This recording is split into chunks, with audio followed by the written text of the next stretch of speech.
We're in conversation with Joe Hinrichs, Head of Global Operations of Ford Motor Company, at the launch of the GT in the Heritage Edition with the Gulf colors. Joe, this is quite a big one, your GT, and how important is the whole heritage thing to your customers? Well, it's very important because it brings us back to our heritage as a company. Racing's always been the DNA of Ford Motor Company. Henry Ford founded the company because he won a race in 1903. And when you look at this, you can see the history. It's 1968, 1969, the Golf version of the Ford GT40 won Le Mans 2 years in a row. And here we are 50 years later showing it off again with the new GT. So obviously the whole Gulf Association, that's pretty important. I mean, of course it was 50 years back. But just bringing back these kind of associations in the past, do customers really look forward to that? They do. We would argue that the Golf paint scheme is one of the most famous in all of motorsports history because of those Le Mans wins, 68, 69. 2005, 2006, we also did a Golf Heritage version, which they really appreciate and value.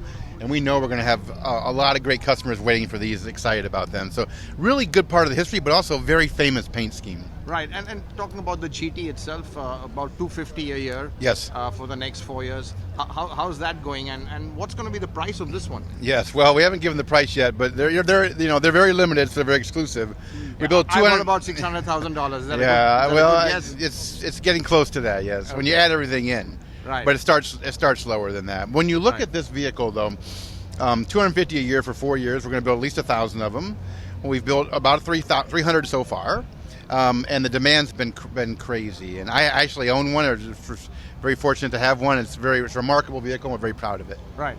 And the last question, I'm not going to let you go without talking about India. Sure. Indian market. Pretty tough market. Yes. I mean, you guys have been slugging it out over there. Can you just give me an overview of how India's panning out for you? Sure. Well, the Ford India market is very important to us. We know the Indian market over time is going to be one of the largest in the world.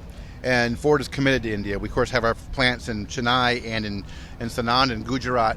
And we're very proud of our Ford India business. We're working very closely with Mahindra. We've announced that publicly on some partnerships, and we're very excited about that. So more to come on that. But Ford India is a very important part of India. India is a very important part of Ford worldwide. Right. But just as a strategy, one would imagine that when you invest, you would look for a partner. I mean, market size and bottom line, just not big enough to go it alone. Plus, there must be a lot of commitment now to other technologies, which a lot of manufacturers are facing. So is that something that's a strategy? I mean, you're going to look for partners if you're going to do more in India? Well, especially in India, where the market shares are small for most of the major manufacturers, given the size of the market share that Maruti Suzuki has, and given the challenges at the cost base and the price point for India. It's one of the more difficult markets in the world. With electrification coming, everything else, partnerships make a lot of sense to share the capital, share the engineering, and share the learnings with each other. Thank you very much. Thank you. Great to be here. Right.